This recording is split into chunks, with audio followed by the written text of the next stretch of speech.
Yeah, so hello and welcome to my talk about a headless BI solution for Magento 2. We've built that at Mevo Healthcare, which is a German-based company selling medical supplies. My name is David Lambauer. I'm the co-founder of Mevo, and I'm also the lead architect there. Let's start with a small agenda. So, Mevo, as a startup, has this classic attitude of we cross the bridge when we come to it. So this leads to a very fast decision-making process, and this has the great benefit of being very fast, of sharpening the business model itself. There is also a downside, because as soon as you're in production, you should be more conscious about your decision-making process. So until the first production deployment, we all made our decisions based on experience, but not based on data. So being in the production mode changed a lot for us, because experience in this specific business might not be enough. We had all the experience around e-commerce and around tech, but being in a specific market means that you need to gather data to make the right decisions that are not only based on your experience. So Mevo at this point is about 20 employees big.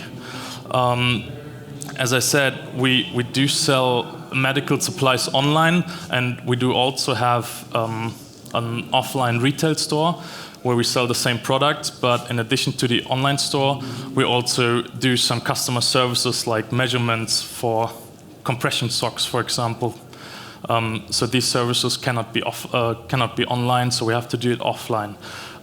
Combining online and offline means that we need to have some kind of connection together. So Magento is our connection. The online shop is plain old Magento 2. Nothing special here.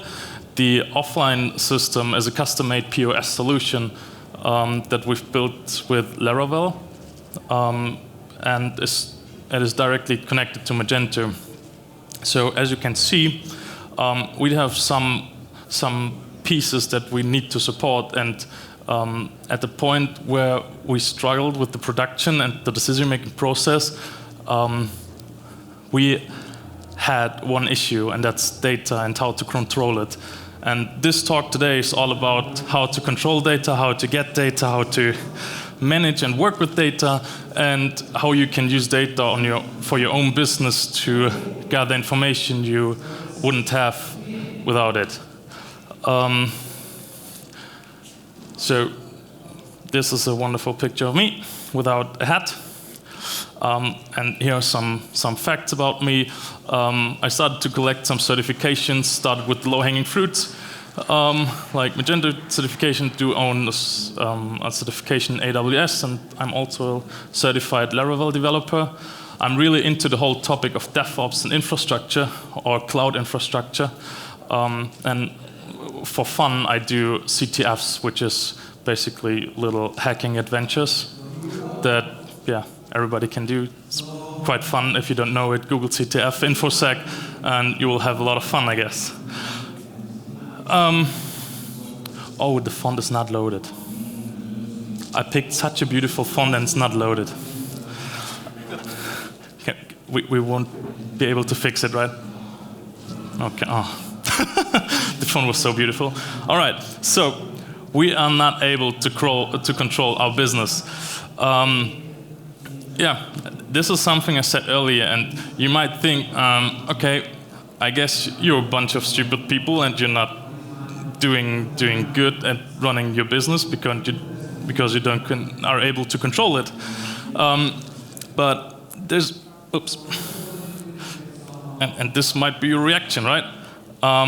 What the point is that I think, and I bet that you don't have all the critical information for your business in one place too. So I ask you, can you tell me where's your single point of truth of all the information regarding your business and what impacts your business the most. This is quite hard to do, at least for us.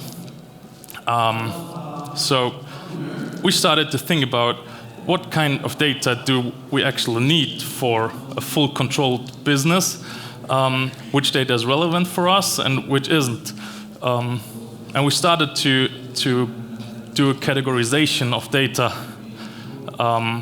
to just see which data might be available and then pick and choose what is the best data to get for our business.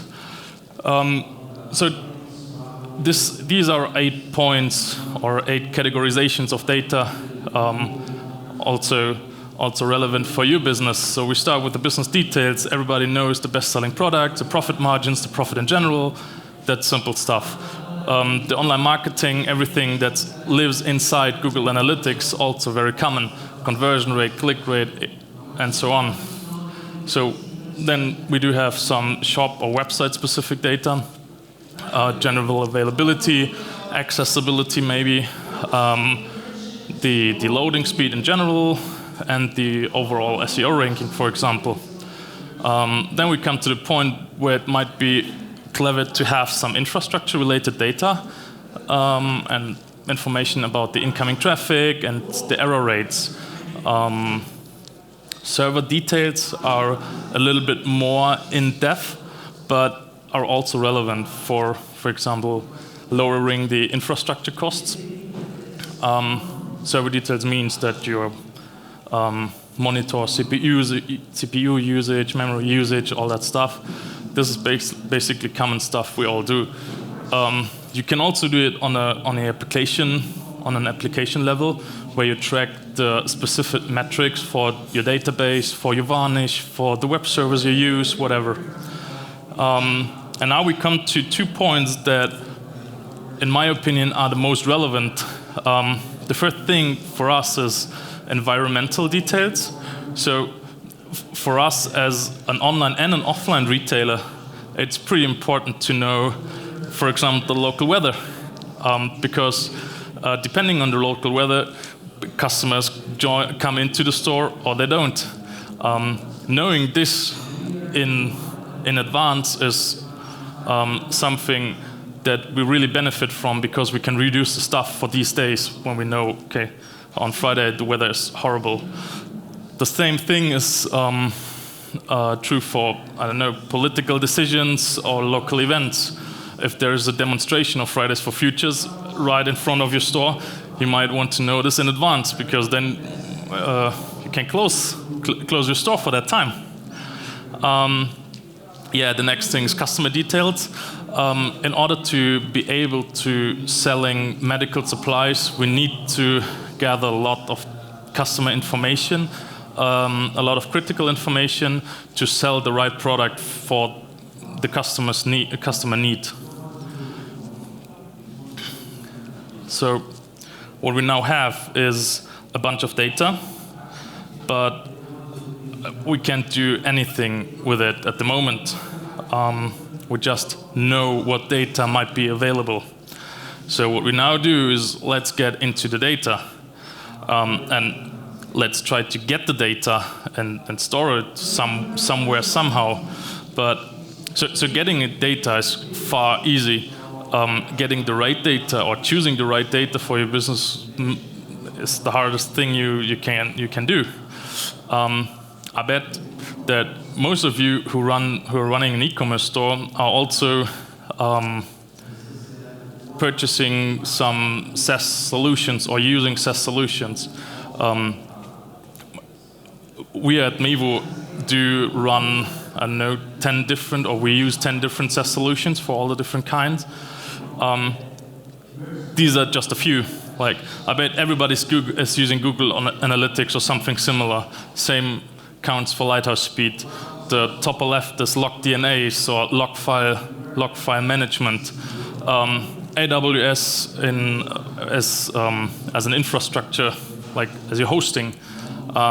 Everybody's doing newsletters. We do it with Mailchimp.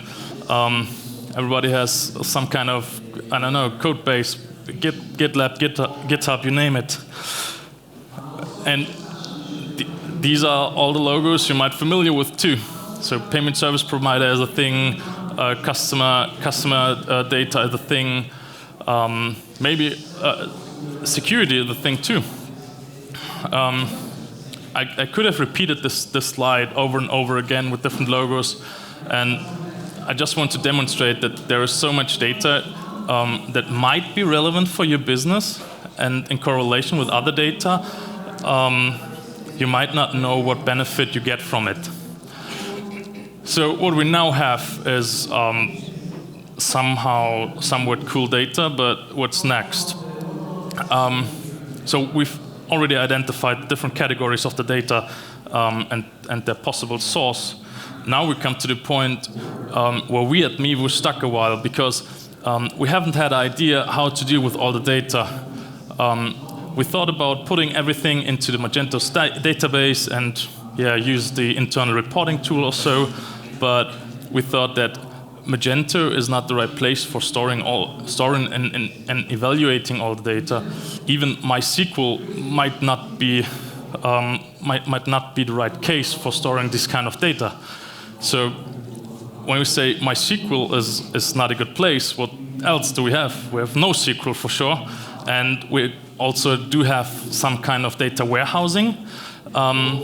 As a startup, a data warehouse seems so enterprisey that we didn't feel like it fits for us. So we decided not to do this whole complex of huge data warehouse stuff, and decided we'd take somewhat like a NoSQL database.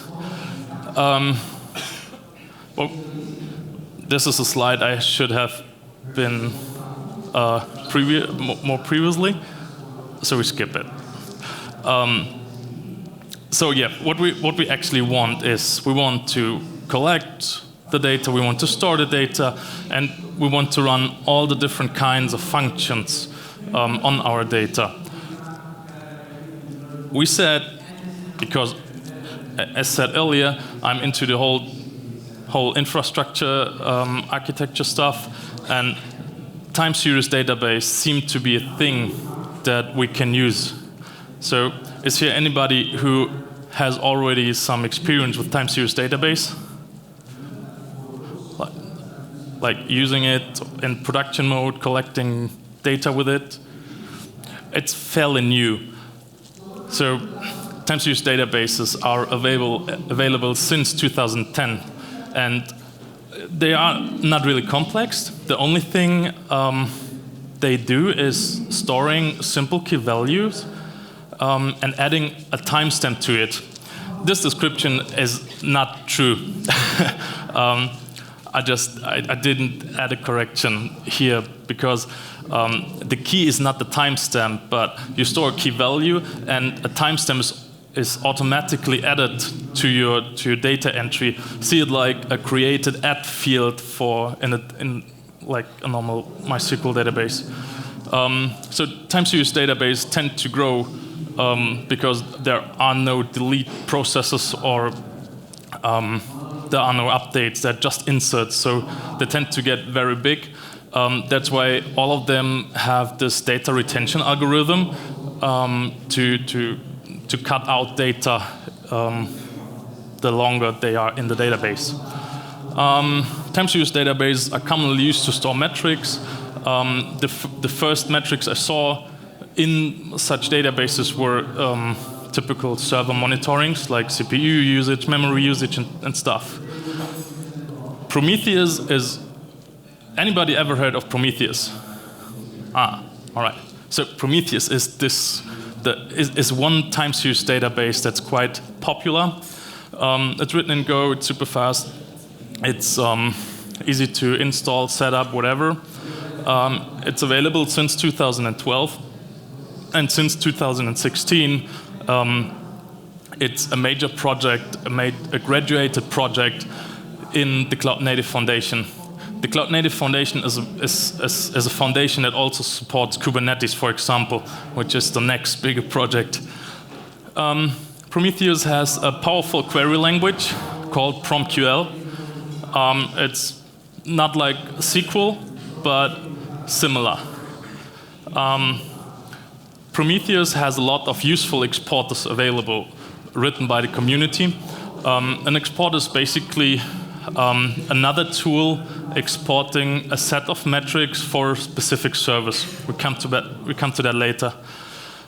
Prometheus itself has no long-term storage, so if you like to have sales data collected over years, Prometheus might not be the right thing, might not be the right fit for you, but we can solve this too. This is a wonderful diagram with black arrows. You might see them, maybe not, but let me explain it. So in the middle we have this Prometheus server. The Prometheus server comes with a small web interface like admin UI, where you can see some configuration settings. You have this query builder there. It's directly connected to either push gateway or some exporters. Like on the left, you see the job exporters. And you might have an exporter for PHP FPM, you might have an exporter of Apache, of Google Analytics, and all the different exporters gathering the information of the specific service and map it to the format that Prometheus is able to understand. Usually everything comes with an exporter, but there might be some data that you want to collect that comes out short-lived jobs, like a cron job. If you want to monitor your cron jobs, for example, you don't want to, or you might not be able to write an exporter for that. So you need to use the push gateway. So either way, Prometheus is able to pull data, which is the default, and it is able to get data pushed to itself. There's the service discovery field on top of it.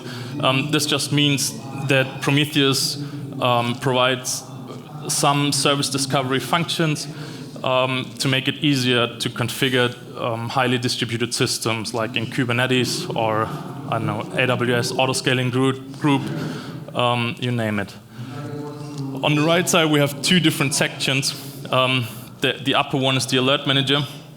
So the alert manager can define thresholds, and when the limit is reached, the alert manager will trigger alerts and notifies different services, for example, PagerDuty or email or whatever. On the down right, this is Grafana. If you've never heard of Grafana, you should look it up. It's a really cool tool. And it does the visualization for Prometheus itself, because Prometheus does only collect the data, and you can manage the data with Prometheus, but to visualize the data, Grafana would be the right fit. Build your own exporter is very simple. We had to do it a couple of times because not every service or not every SaaS solution that we use currently exposes metrics in a format that Prometheus understands. So we had to build the exporters on our own. This is a correct Prometheus exported file. Prometheus pulls that and adds it to this database. When we zoom in, it contains the following. This is an example of the metric of the Magento 2 exporter for Prometheus, and to export a metric, you need three things. You need a help tag, just saying what the metric is about. You need a type. In this case, it's just a simple counter. Prometheus defines 4 different types. You should pick one of them. And you have to add the key and the value. The key in this is Magento orders count total, and the value is 765. You have the ability to add attributes to your metrics. We use it to strip down the metric for different stores. Like here's store all. When we change it to the specific store view, it will export only the count of orders for the specific store. Alrighty. So I need to hurry up a little. What we've done now is we know the data, we can collect the data, we can store and manage the data, and now we have to put it in something that we are able to work with at Mevo, right? So what we've built is a custom Laravel application directly connected to a MySQL database. Within the MySQL database, there's nothing special, just some boilerplate data like users, roles, recommendations. We're also using a Vue.js framework, Vuetify, to be able to have like a dashboard view for all the different data that are relevant for us. And then the Laravel app is connected to Prometheus, and Prometheus is our single point of truth. We use a whole bunch of different exporters to feed Prometheus with data, and then we run different queries on Prometheus itself to gather the information that we need. So we also connected Prometheus with InfluxDB. InfluxDB is another time series database that evolved the last couple of years. We should have gone with InfluxDB from the beginning, but at the time we started this, InfluxDB was not that big. Did I forget something? No. I mentioned it already. We've built this Magento 2 exporter. Yeah, it works. It's almost famous with already 7 stars on GitHub. Currently, it exports orders, CMSs, and customers. The only thing that it does is adding a new route under /metrics and exposes all the different data. Make sure you secure that /metrics route properly. You don't want anybody else to see your customer data. Alrighty.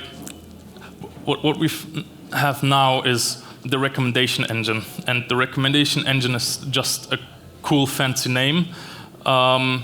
What it basically is it is a collection of rules. You have to name it. That's why we call it the recommendation engine. So this engine, as I said, is a collection of rules. Each rule has some just a few properties. It contains a PromQL statement, it contains a name, also a defined threshold, and a meaningful description of what should happen next. And this works like so. Every rule evaluates this PromQL statement over and over again, and when it comes to the point where the threshold is reached, the rule is able to trigger an alert. And triggering an alert is a second entity or another entity, and the alert is responsible for sending different notifications to different channels for different people, depending on their severity. What that means is we need to alert the right person at the right time on the right channel. This was quite complex because we started to alert everything on everybody on everything.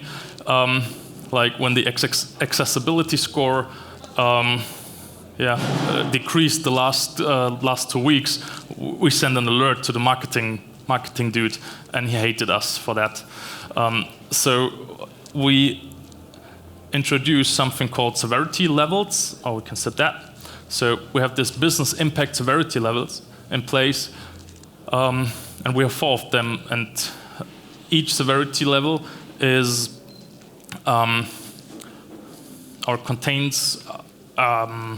contains a channel, a notification channel, 1 or more, and contains a group of people or 1 single person. So we have the first and most critical severity, which is the service or the servers completely offline or unusable. This would lead us to the point where everybody in the team gets a notification. It starts with an email, it matures to a Slack message, SMS and the call, and it will trigger this alert and these notifications as long as somebody reached out to that and say, okay, I'm handling this, I'm take care. The second severity level is the critical loss of application functionality or of performance. So this would be, for example, when the checkout is completely not working, customers are not able to place an order. This would be a critical loss of the application functionality because the server is still up and running, but the application is not working proper. This would also trigger some alerts to not the whole group, but of specific team members. And if this kind of severity, what is it? If nobody responds to this kind of severity level, it will mature to a severity 1 level, so everybody in the team get notification. The third one is a moderate loss of application functionality. This would be when, for example, the contact form of your Magento store doesn't work anymore. This is just triggering a Slack message and adds a to-do, a new to-do to our Trello board. And the fourth is, for example, this accessibility thing, where accessibility on the site decreases over time, and somebody needs to look at it somehow whenever it's time for. And this is only adding a new card to the Trello board as well. So the last point I have to say is the power of correlation. So as you start digging into all the data, it's getting more and more interesting when combining different data sets together. For example, I said this Fridays for Future thing. We found an API that, so our store is based in Hamburg, Germany, and we found an API that listed all the demonstrations that are announced and all the public events that are announced around Hamburg. And we find a way to trigger alerts in advance when a new event was announced, and it might affect our business. Because when 10,000 kids are walking down the street and demonstrating, nobody will come into your store, and we were able to change business hours in that case and save some costs. This is just one example. Stock management would be another one, quite more complex.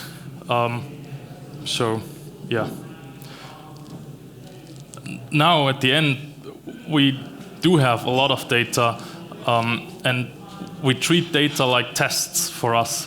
Like all the recommendations we add to our system, we treat it like unit tests when you want. So every time an event happens that we didn't know in advance that it will happen, we added a recommendation to try to keep track on these kind of events and get a notification in advance. Prometheus itself has a lot of functionality in terms of forecasting.